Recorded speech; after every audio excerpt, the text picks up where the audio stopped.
Oi, pessoal. Eu queria dizer primeiro que é uma alegria muito grande estar aqui de novo com vocês para a gente refletir sobre o livro de Jonas, que é o que nós temos feito desde o último estudo. Só que dessa vez, ao invés de ler os 3 primeiros versículos, eu gostaria de ler com vocês o capítulo inteiro, o primeiro capítulo inteiro do livro, e diz assim a palavra de Deus. A palavra do Senhor veio a Jonas, filho de Amitai, com esta ordem: vá depressa à grande cidade de Nínive e pregue contra ela, porque a sua maldade subiu até a minha presença. Mas Jonas fugiu da presença do Senhor, dirigindo para Tarsis. Desceu à cidade de Jope, onde encontrou um navio que se destinava àquele porto. Depois de pagar a passagem, embarcou para Tarsis para fugir do Senhor. O Senhor, porém, fez soprar um forte vento sobre o mar, e caiu uma tempestade tão violenta que o barco ameaçava arrebentar-se. Todos os marinheiros ficaram com medo e cada um clamava ao seu próprio Deus, e atiravam as cargas ao mar para tornar o navio mais leve. Enquanto isso, Jonas, que tinha descido ao porão e se deitara, dormia profundamente. O capitão dirigiu-se a ele e disse: como você pode ficar aí dormindo? Levante-se e clame ao seu Deus. Talvez ele tenha piedade de nós e não morramos. Então os marinheiros combinaram entre si: vamos lançar sortes para descobrir quem é o responsável por esta desgraça que se abateu sobre nós. Lançaram sortes e a sorte caiu sobre Jonas. Por isso lhe perguntaram: diga-nos quem é o responsável por essa calamidade. Qual é a sua profissão? De onde você vem? Qual é a sua terra? A que povo você pertence? Ele respondeu: eu sou hebreu, adorador do Senhor, o Deus dos céus, que fez o mar e a terra. Então os homens ficaram apavorados e perguntaram: o que foi que você fez? Pois sabiam que Jonas estava fugindo do Senhor, porque ele já lhes tinha dito. Visto que o mar estava cada vez mais agitado, eles perguntaram: o que devemos fazer com você para que o mar se acalme? Respondeu ele: peguem-me e joguem-me ao mar, e ele se acalmará.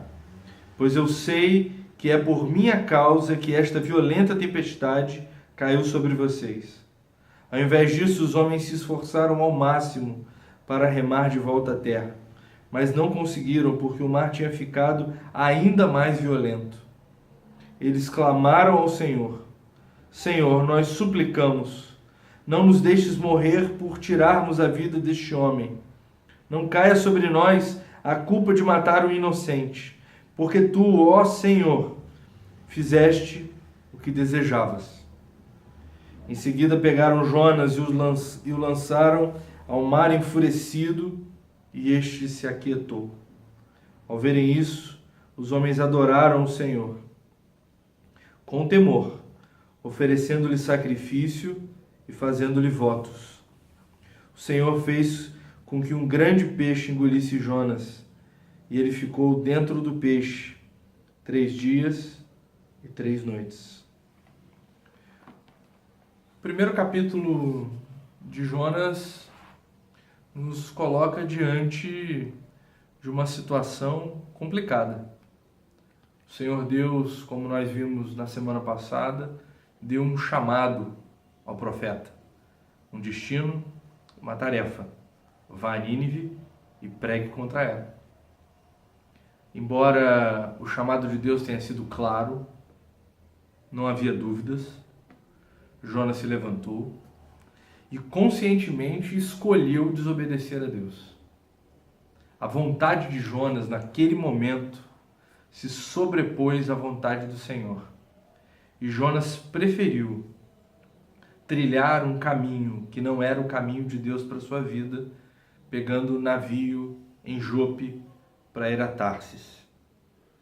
A vontade de Deus muitas vezes se contrapõe à nossa vontade.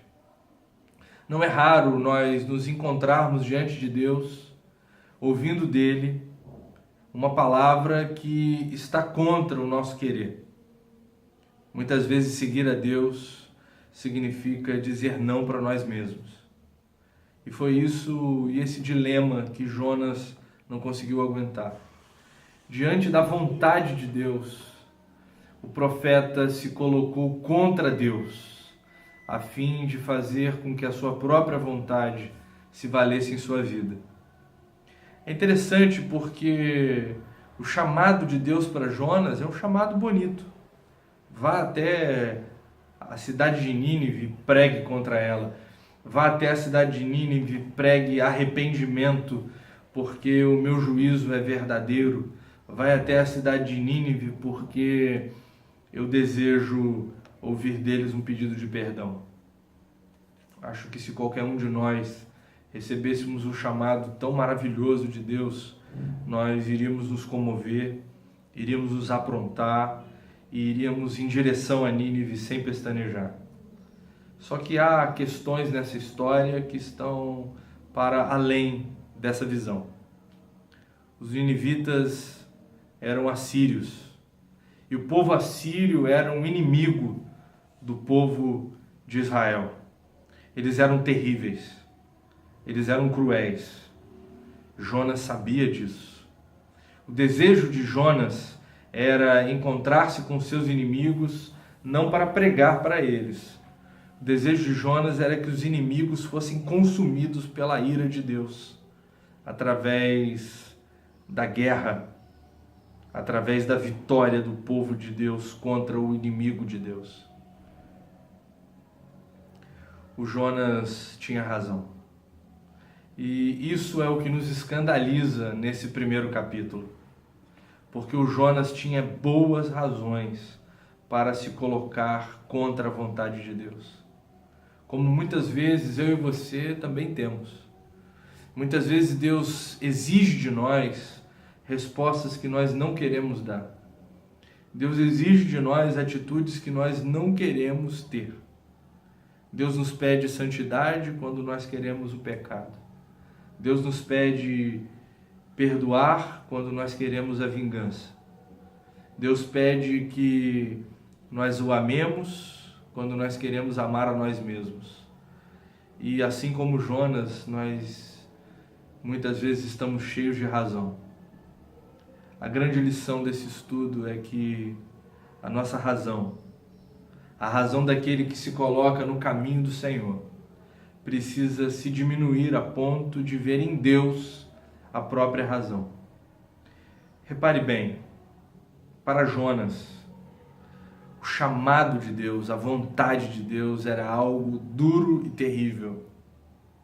Porque os nossos olhos embaçados pelo pecado, eles nos fazem impedidos de ver a beleza da vontade de Deus. O apóstolo Paulo disse que a vontade de Deus é boa, agradável e perfeita. Embora eu e você saibamos que às vezes é complicado e duro obedecer ao Senhor. É importante que a gente tenha isso em mente. O próprio Jesus repetiu essa verdade quando disse que para segui-lo seria necessário que nós negássemos a nós mesmos. E o que é negar-se, se não dizer não para a nossa vontade, a fim de viver as vontades de Deus?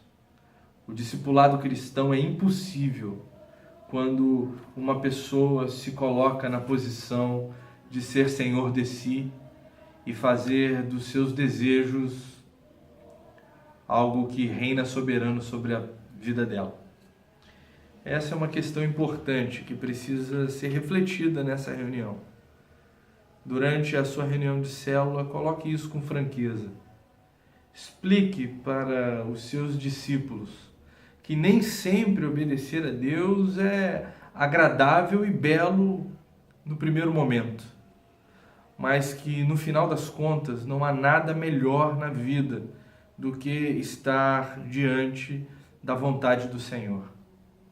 Porque aparentemente, às vezes, a nossa vontade parece o melhor. E esse capítulo de Jonas nos ensina uma outra lição tão importante quanto a primeira. É que quando nós fazemos valer a nossa vontade, muitas vezes dor e sofrimento chegam à nossa volta. E não apenas em nós, mas muitas vezes na vida daqueles que nos cercam. Que culpa tinham aqueles marinheiros e aqueles passageiros se Jonas era um homem desobediente ao Senhor? Culpa nenhuma.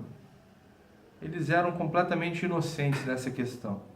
E ainda assim tiveram que enfrentar o terror do mar enfurecido. Quantas vezes nós desobedecemos a Deus e acabamos afetando as pessoas que estão à nossa volta, a começar pelas pessoas que nós amamos. Há duas perguntas importantes para essa lição. A primeira pergunta é: você já teve que obedecer a Deus desobedecendo a si? Como foi essa experiência? Você já teve que dizer sim para Deus dizendo não para você mesmo? Essa é uma pergunta importante. As nossas experiências de obediência nos ajudarão e ajudarão os nossos irmãos a caminharem com Deus. Há uma outra questão tão importante quanto essa. É se você, olhando para a sua história, você alguma vez se vê desobedecendo a Deus? Você alguma vez se vê colocando Deus num plano inferior a você mesmo? Se sim, você percebe ou consegue perceber as consequências dessa decisão? É importante que a gente reflita sobre isso, porque via de regra, a nossa desobediência acarreta em coisas ruins. Se a vontade de Deus é boa, não obedecer essa vontade é necessariamente algo ruim. Então, fica a pergunta: alguma vez você já desobedeceu a Deus? E isso acarretou consequências para você? Consequências para a pessoa que está à sua volta? O profeta Jonas, hoje, é como um de nós. Um homem cheio de razões. Um homem cuja história é inclusive compreensível. Mas assim como nós, Jonas também foi chamado à obediência. Hoje nós podemos obedecer ao Senhor. Fica o convite para que você faça da sua vida uma resposta a todo o chamado do Senhor e que você experimente a boa, agradável e perfeita vontade de Deus. Que Deus te abençoe.